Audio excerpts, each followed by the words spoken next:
Noia respira xa aire de festa. Durante 4 días, dende hoxe ata o vindeiro luns, celebraránse as festas patronais do San Bartolomeu, unha das citas de maior tradición na vila. Os festexos arrancaban este mediodía co pregón oficial, a cargo do colectivo de mariscadoras, un sector de gran repercusión no desenvolvemento económico non só do municipio, senón tamén de toda a comarca. O marisqueo é unha actividade arraigada na historia de Noia, en especial o berberecho. Quero agradecer e lembrar a labor realizada polas nosas nais, aboas e demais que comenzaron traballando no mar sendo unhas nenas e seguiron hasta que o corpo llo permitía, traballando cas mans, levando berberecho en cestas ou no que podían, vestidas con roupa de diario.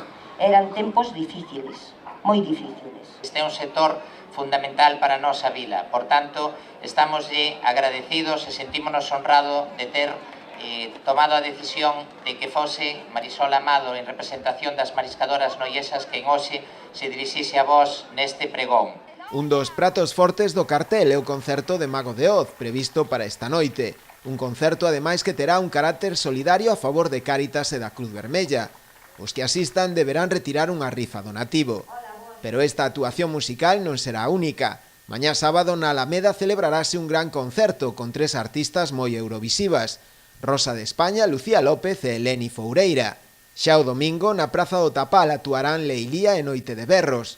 Tampouco faltarán estes días as orquestras máis punteiras de Galicia, incluído a local, a París de Noia.